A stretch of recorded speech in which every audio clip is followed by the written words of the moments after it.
திருவாக்கும் செய்கிறமும் கைகூட்டும் செஞ்சொல் பெருவாக்கும் பீடும் பெருக்கும் உருவாக்கும் ஆதலால் வானோரும் ஆணிமுகத்தினை காதலால் கூப்புவதும் கை. ஆன்மீக அன்பர்களுக்கு வணக்கம். நாம் இந்த டாப்பிக்கில் பார்க்கக்கூடிய தலைப்பு அப்படிங்கிறது 12 ராசி அல்லது 12 லக்னங்கள்.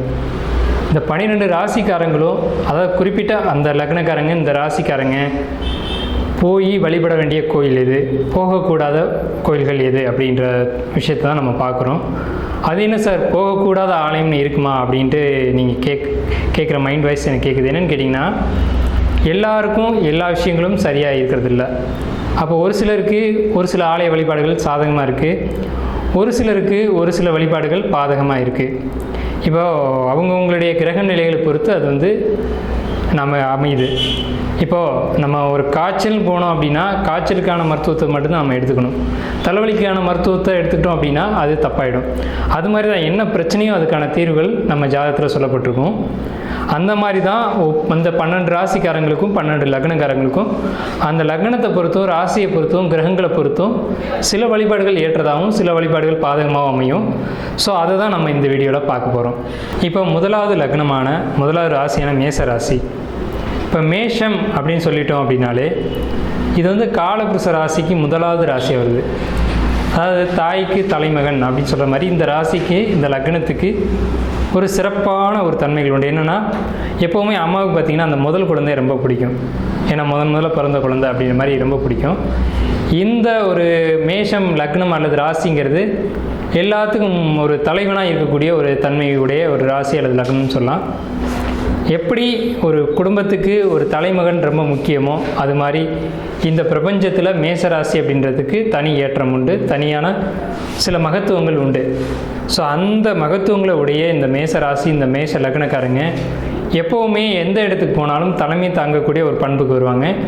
ஒரு தலைமை எப்படி இருக்கணும் அப்படின்ற ஒரு தன்மை இவங்களுக்குள்ள நிறையவே இருக்கும். தலைமை அப்படின்னு சொன்னாலே எல்லாருக்கும் தியாக மனப்பான்மை இருக்கணும், எல்லாருக்கும் கொடுத்து உதவணுன்ற எண்ணம் இருக்கணும், பெருந்தன்மையோடு நடந்துக்கணும் அப்படின்ற ஒரு எண்ணங்கள், இந்த மாதிரியான ஒரு அமைப்புகள் அவங்களுக்கு எப்போவுமே உண்டு. மேசராசி மேஷ லக்னம் அப்படின்னாலே தியாகம் பண்ணக்கூடியவங்க தான் அப்படின்ற ஒரு அமைப்பு உண்டு. சூரியன் பாரபட்சம் பார்க்குறதில்ல, எல்லாருக்கும் தன்னுடைய ஒளிக்கதிர்களை வாரி வழங்குவது போல் மேசராசிக்காரங்க மேஷ லக்னக்காரங்க தங்களுடைய தியாக உணர்வில் அதிகமாக இருப்பாங்க. இதனால தான் என்னென்னு கேட்டிங்கன்னா, சூரியனை போன்ற ஒரு தன்மையுடையவங்க அப்படின்னு சொல்லலாம் மேசராசி மேஷ லக்னத்தை. பாரபட்சம் பார்க்காம எல்லாருக்கும் உதவுறதுல ஒரு முதன்மை தன்மை வாய்ந்தவங்கள மேசராசி அல்லது மேஷ லக்னக்காரங்க இருப்பாங்க. ஒரு தலைமை பண்பு இவங்களுக்கு இருக்கும். இவங்க போய் வழிபட வேண்டிய கோயில்கள் எது, வழிபடக்கூடாத கோயில்கள் எது அப்படிங்கிறது ராசி ரீதியாகவும் லக்ன ரீதியாகவும் அந்த கிரகங்களுடைய அமைப்பு ரீதியாகவும் நம்ம தனித்தனியாக பார்க்கலாம். இப்போ இந்த ராசிக்கு பெரிய விஷயம் என்னென்னு கேட்டிங்கன்னா, கொடுத்து உதவும் தன்மை அப்படிங்கிறது நிறைய இருக்கும். அதே நேரத்தில் யாருக்கு கொடுக்கணும் யாருக்கு கொடுக்கக்கூடாது அப்படின்றதுல ரொம்ப தெளிவாக இருப்பாங்க. ஸோ தியாக மனப்பான்மை, அதே மாதிரி பாரபட்சம் இல்லாமல் எல்லாருக்கும் உதவக்கூடிய தன்மைகள் மேஷத்துக்கு எப்போவுமே உண்டு.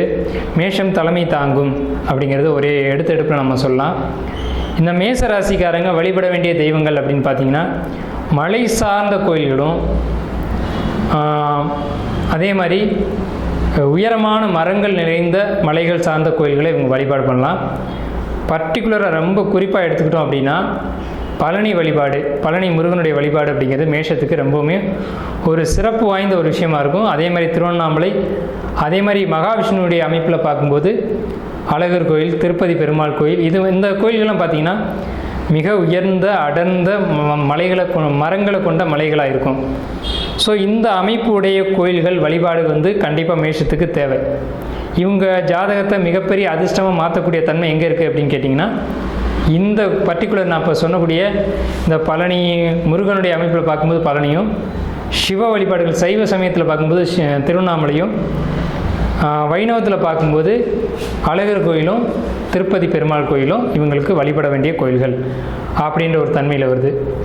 இதே மாதிரி இவங்க வழிபடக்கூடாத விஷயங்கள் அப்படின்னு எடுத்துக்கிட்டோம் அப்படின்னா, தனிமை வாய்ந்த இடங்களில் இருக்கக்கூடிய கிராம தெய்வங்கள், வன தெய்வங்கள், உக்ரமான தெய்வங்கள், அதே மாதிரி பார்த்துக்கிட்டிங்கன்னா டெட் எண்டுன்னு சொல்லக்கூடிய இறுதியில் இருக்கக்கூடிய, அதாவது தனுஷ்கோடி, ராமேஸ்வரம், கடற்கரையும் பர்டிகுலராக இறுதியான இடங்கள், இந்த வழிபாடுகள் மேஷ ராசி மேஷ லக்னத்துகளுக்கு ஆகாது அப்படின்னு சொல்லலாம்.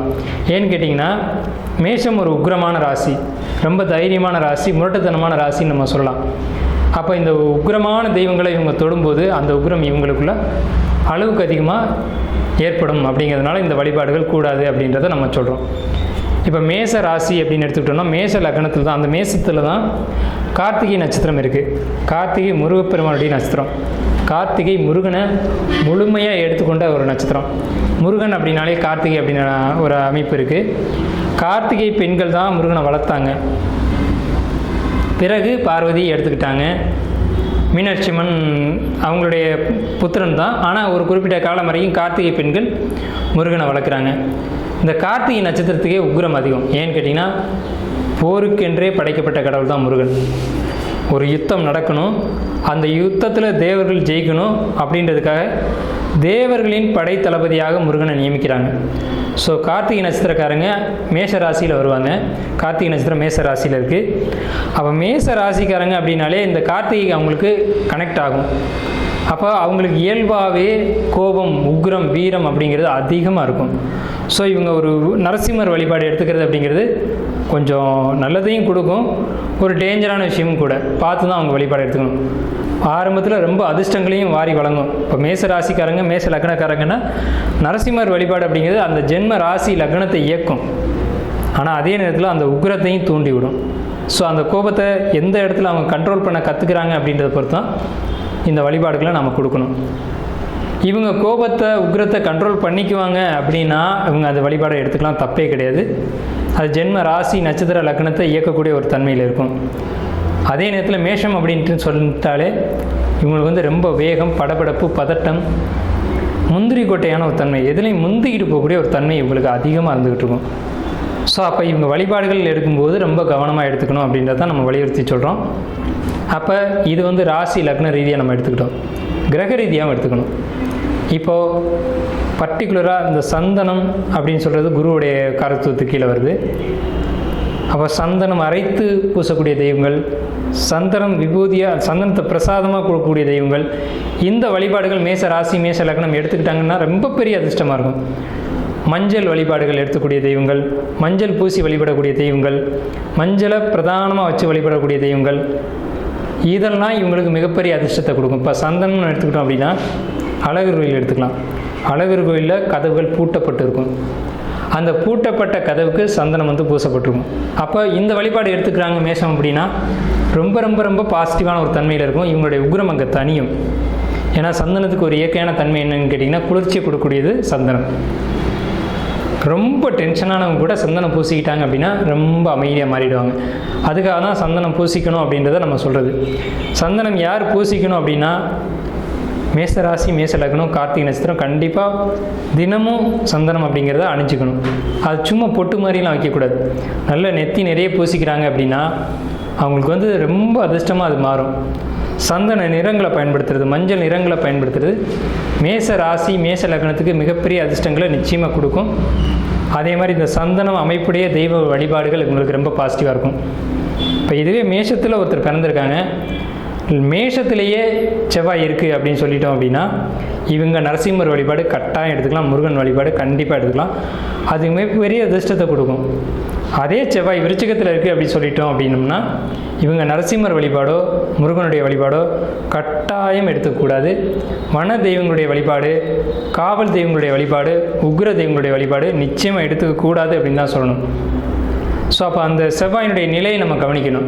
செவ்வாய் வந்து எங்கே நிற்கிறாரு, ஒருத்தர் மேஷ லக்னத்தில் பிறந்திருக்காரு அப்படின்னா செவ்வாய் வந்து எந்த ராசியில் நிற்கிறாங்க, அது லக்னத்துக்கு எத்தனாம் வீடாக வருது அப்படிங்கிறதெல்லாம் கவனித்து தான் நம்ம வழிபாடுகள் எடுத்துக்கணும். அப்படி பார்க்கும்போது இந்த செவ்வாய் வந்து மேஷத்தில் இருந்துட்டால் அவங்க அந்த வழிபாடுகள் எடுத்துக்கலாம். நரசிம்மர் வழிபாடு, அதே மாதிரி முருகனுடைய வழிபாடு இதெல்லாம் எடுத்துக்கலாம். இதே ரிஷபத்தில் செவ்வாய் இருக்குது அல்லது ரிஷபத்தில் குரு இருக்குது அப்படின்னாலும் இந்த மாதிரியான உக்கிரமான தெய்வங்களுடைய வழிபாடு நிச்சயமாக எடுத்துக்கலாம். அது ரொம்ப பாசிட்டிவாக உங்களுக்கு இருக்கும்.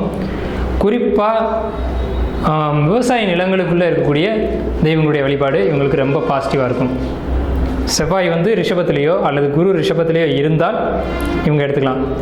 இன்கேஸ் ஒருவேளை சனியோ அல்லது மாந்தியோ அல்லது செவ்வாய் மாந்தி மட்டுமோ ரிஷபத்தில் இருந்துச்சு அப்படின்னு சொன்னால் இவங்க இந்த வனப்பகுதிகளில் போய் விவசாய நிலங்களில் போய் அங்கே இருக்கக்கூடிய தெய்வங்களுடைய வழிபாடுகள் எடுத்துக்கூடாது. அது என்ன தெய்வமாக வேணாலும் இருக்கட்டும். குறிப்பாக பெண் தெய்வங்களுடைய வழிபாடு, அலங்காரமான பெண் தெய்வங்கள், இந்த வழிபாடுகள் இவங்க எடுத்துக்கக்கூடாது. இதுவே மிதுனத்தில் மாந்தியோ அல்லது சனியோ இருக்கும் பட்சத்தில் இவங்க ராமர் வழிபாடு, மேச ராசி மேச லக்னம்னா ராமர் வழிபாடு கண்டிப்பாக எடுத்துக்கூடாது. சிவனுடைய வழிபாடும் எடுத்துக்கூடாது. இதுவே கடகத்தில் சனி இருக்குது, மேஷ லக்னத்தில் பிறந்திருக்காங்க அல்லது மேச ராசியில் பிறந்திருக்காங்க, கடகத்தில் சனியோ அல்லது கடகத்தில் மாந்தியோ இருக்குது அப்படின்னா இவங்க அம்மன் வழிபாடுகள் நிச்சயமாக எடுத்துக்கவே கூடாது, கண்டிப்பாக எடுத்துக்கக்கூடாது. அப்படி எடுத்துக்கிட்டாங்க அப்படின்னா அது மிகப்பெரிய பாதிப்பில் கொண்டு போய் விடும். அவங்க அந்த வழிபாடு எடுக்கும்போதே தெரியும் உங்களுக்கு பெரிய பிரச்சனைகள் கூடவே வந்துக்கிட்டு இருக்கும். ஸோ அப்போ அவங்க அதை பார்த்துக்கிட்டு நம்ம அந்த வழிபாடுகளை குறைச்சிக்கலாம், தவிர்த்துக்கலாம். அது ரொம்ப நல்லது. ஒரு சிலருக்கு இந்த வழிபாடுகள் தவிர்க்க முடியாததாக இருக்கும். அந்த பட்சத்தில் நீங்கள் அந்த வழிபாடுகளை எடுத்துக்கலாம். ஆனால் அதுவும் பாதிப்பை தான் தரும். இதுவே ஒருத்தர் மேஷ லக்னத்தை பிறந்திருக்காங்க அல்லது மேச ராசியில் பிறந்திருக்காங்க அப்படின்னா சிம்மத்தில் செவ்வாய் இருக்கும் பட்சத்தில் சிவனுடைய வழிபாடுகள், திருவண்ணாமலை வழிபாடு கண்டிப்பாக எடுத்துக்கணும். அதில் எந்த மாற்று கருத்துக்கு இடமில்ல, கண்டிப்பாக எடுத்துக்கணும். இதுவே சிம்மத்தில் சனி அல்லது மாந்தி இந்த மாதிரியான அசுப கிரகங்களுடைய தொடர்பு இருக்குது அப்படின்னா அவங்க திருவண்ணாமலை போகவே கூடாது, கண்டிப்பாக போகக்கூடாது, கண்டிப்பாக போகக்கூடாது. திருவண்ணாமலை யார் போகக்கூடாதுன்னா ஒருத்தர் மேஷ லக்னம் மேச ராசியில் பிறந்து சனி சிம்மத்தில் இருக்குது அப்படின்னா இவங்க திருவண்ணாமலை வழிபாடு கண்டிப்பாக எடுத்துக்கூடாது.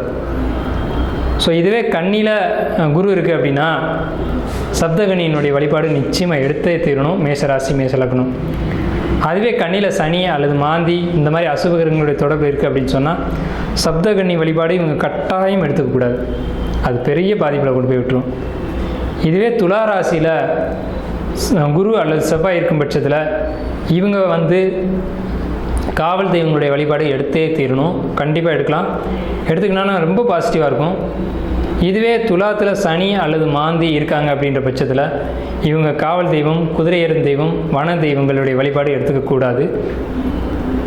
மேஷ லக்னத்தில் ஒருத்தர் பிறந்து மேச ராசியில் ஒருத்தர் பிறந்து விருச்சிகத்தில் செவ்வாய், விருச்சிகத்தில் அல்லது சனி, விருச்சிகத்தில் அல்லது மாந்தி இருந்ததுன்னா வன தெய்வங்களுடைய வழிபாடு நிச்சயமாக எடுத்துக்கக்கூடாது, காவல் தெய்வங்களுடைய வழிபாடு நிச்சயம் எடுத்துக்கூடாது.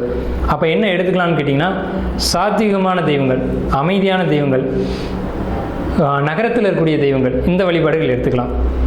இதுவே மேஷ லக்னத்தில் ஒருத்தர் பிறந்து தனுசில் குரு இருக்காங்க அப்படின்னா பெருமாள் வழிபாடு கண்டிப்பாக எடுத்துக்கணும். ஏன்னா தனுசு வீட்டுக்கு பெருமாள் வீடுன்னு ஒரு பேர் இருக்குது.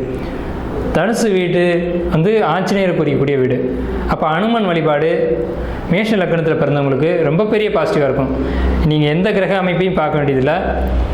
தனுசில் குரு இருக்குது அப்படின்னாலும் சரி, தனுசில் கிரகமே இல்லைனாலும் சரி, தனுசில் எந்த கிரகம் இருக்குதுனாலும் சரி, மேச லக்னம் மேச ராசி இதில் பிறந்துட்டாங்க, கார்த்திகை நட்சத்திரத்தில் பிறந்துட்டாங்க அப்படின்னா அவங்க கண்ணை மூடிட்டு ஆஞ்சநேயரோட வழிபாடு கண்டிப்பாக எடுத்துக்கிட்டே ஆகணும். மேஷம் அப்படின்னாலே அனுமனுடைய வழிபாடு கண்டிப்பாக தேவை. அதே மாதிரி மகரத்தில் ஒரு கிரகம் இருக்குது, அது சுப கிரகமாக இருக்குது. ஒரு இதே குரு அல்லது செவ்வாய் இருக்குது அப்படின்னா இவங்க தொழிலில் மேச லக்னம் மேச ராசி தொழிலில் ஜெயிக்கணும் அப்படின்னு சொன்னால் இவங்க கண்டிப்பாக பெருமாளுடைய வழிபாடு எடுத்துக்கணும். அதே மாதிரி திருவண்ணாமலை வழிபாடு எடுத்துக்கணும், பழனி முருகனுடைய வழிபாடு எடுத்துக்கணும்.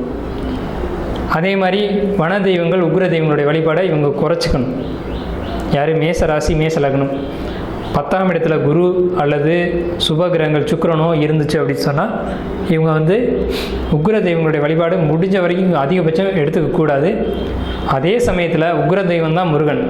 திருச்செந்தூர் முருகனுடைய வழிபாடு நீங்கள் கண்ணை மூடிட்டு எடுத்துக்கலாம். மேச ராசி மேச லக்னம் அப்படின்னு சொல்லிட்டாலே நீங்கள் தொழிலில் ஜெயிக்கணும் அப்படின்னா முதல்ல போய் திருச்செந்தூர் முருகனை பார்த்துட்டு வந்துடணும். ஒரு வழக்கம் இருக்குது, அதாவது புதிய கணக்குகள் தொடங்கும்போது எப்போவுமே புதிய தொழில் தொடங்கும்போது திருச்செந்தூர் முருகனை பார்க்குறது ஒரு வழக்கமாக இருக்குது. இது காலபுருஷ ராசி தத்துவத்தின் அடிப்படையில் எடுக்கப்பட்டது. இது மேச ராசி மேஷ லக்னத்துக்கு அதிகமாக பொருந்தும். மேச ராசிக்காரங்க மேஷ லக்னக்காரங்களாக இருக்கீங்க அப்படின்னா தொழில் ஆரம்பிக்கிறீங்கன்னா நீங்கள் திருச்செந்தூர் முருகனை பார்க்காம ஆரம்பிக்கக்கூடாது. இது கட்டாயமாக சொல்லலாம். நிச்சயமாக நீங்கள் முருகனை சந்திச்சுட்டு வந்து தான் நீங்கள் தொழிலை தொடங்கணும். அல்லது ஏதாவது சித்தர்களை நீங்கள் தொடர்பு கொள்ளலாம். சித்தர்கள் அப்படிங்கிறவங்க திருச்செந்தூர் முருகனுடைய ஒரு அம்சம்தான். அது பர்டிகுலராக மேச ராசி மேச லக்னம் அப்படின்னு சொல்லிட்டாலே சித்தர்களுடைய தொடர்பு நீங்கள் கண்டிப்பாக வச்சுக்கணும், எந்த காலகட்டத்திலையும் வச்சுக்கணும். அது நீங்கள் என்ன தான் உங்களுக்கு தசாபத்திகள் நெகட்டிவாக இருந்தாலும் உங்களுக்கு அது பாதிக்காது சித்தர்களுடைய தொடர்பு இருக்கும்போது. அதே சமயத்தில் நீங்கள் சித்தர்கள் வழிபாட மறுக்கிறீங்க, வழிபாடை எடுத்துக்கல அப்படின்னா உங்களை பாதிக்கத்தான் செய்யும்.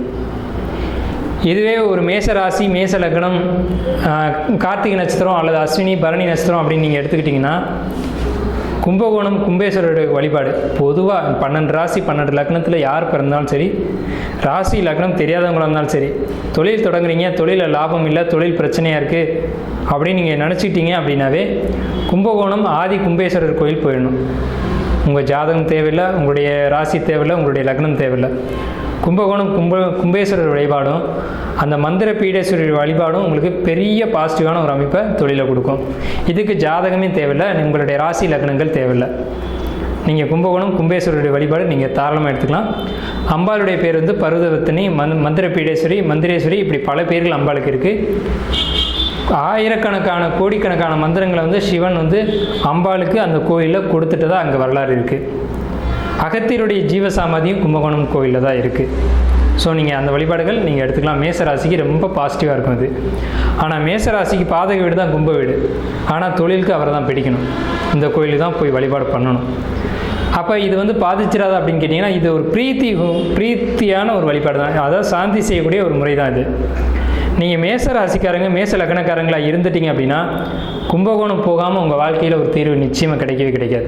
ஸோ நீங்கள் கண்டிப்பாக கும்பகோணம் கும்பேஸ்வரர் சந்திச்சே ஆகணும். உங்களுக்கு கும்ப வீடு பாதக வீடு தான், அதுக்கு தான் இந்த பரிகாரம் நம்ம கொடுக்குறோம். அப்போ பாதக வீடை நீங்கள் ஆக்டிவேட் பண்ணக்கூடாது அப்படின்னு சொன்னாலும் அவர்கிட்ட நீங்கள் சரண்டர் அடையணும் இல்லையா, அதுக்காக இந்த வழிபாடு தேவை. சரி, இப்போ மேஷ லக்னம் மேச ராசினா 12ஆம் வீடாக மீன ராசி வருது. இதை இயக்கணுமா அல்லது டீஆக்டிவேட் பண்ணணுமா அப்படின்ற ஒரு குழப்பம் வரும். கண்டிப்பாக டீஆக்டிவேட் பண்ணணும். நீங்கள் முடிஞ்ச வரைக்கும் அதிகபட்சமாக நீர் சம்மந்தப்பட்ட ஆலயங்களுக்கு போகிறத குறைச்சிக்கணும். நீர்நிலைகள் எங்கெங்கெல்லாம் இருக்குது, கண்டிப்பாக திருச்செந்தூர் போகணும்னு சொல்லியாச்சு. அப்போ ராமேஸ்வரம் திருச்செந்தூர் நீங்கள் கண்டிப்பாக போயே தீரணும். ராமேஸ்வரம் முடிஞ்ச வரைக்கும் குறைச்சிக்கோங்க, திருச்செந்தூர் கண்டிப்பாக போகணும். மேசராசி மேச லக்னம்னா திருச்செந்தூர் போகலை அப்படின்னா பிரச்சனைகளை கொடுக்கும். ஏன்னா அது குருவினுடைய அம்சம். குரு வந்து உங்களுக்கு 9ஆம் இடத்து அதிபதி. ஸோ மேச ராசிக்காரங்க மேச லக்னக்காரங்க திருச்செந்தூர் முருகனுடைய வழிபாடு கண்டிப்பாக எடுத்துக்கணும். அதே நேரத்தில் ராமேஸ்வரம் போகிறத தவிர்த்துக்கணும். அதுக்காக போகாமையே இருக்கணும்னு நம்ம சொல்ல, போகணும். அதிகபட்சமாக நீங்கள் அந்த வழிபாடுகளை குறைச்சிக்கணும். அப்போ வேதாரண்யம் போகிறது, கடைசி டெட் எண்டான தனுஷ்கோடி போகிறத குறைச்சிக்கணும். அப்போ நீங்கள் டேரெக்டாக திருச்செந்தூர் போயிட்டு வரலாம். நீங்கள் மேச ராசி மேச லக்னம்னா திருச்செந்தூர் எவ்வளோ தூரம் முடியுமோ அந்தளவுக்கு போயிட்டு வரணும். அது ரொம்ப பாசிட்டிவான ஒரு விஷயம். தனுஷ்கோடி ராமேஸ்வரம் இதெல்லாம் குறைச்சிக்கணும். ஸோ இந்த விஷயங்கள் தான் மேச ராசி மேச லக்னத்துக்கு வழிபட வேண்டிய கோயில்களும் தவிர்க்க வேண்டிய வழிபாடுகளும். ஸோ இதோடு நம்ம நிறைவு செய்கிறோம். இந்த வழிபாடுகள் எடுத்துகிட்டு நீங்கள் வெற்றியடைய என்னுடைய வாழ்த்துக்கள்.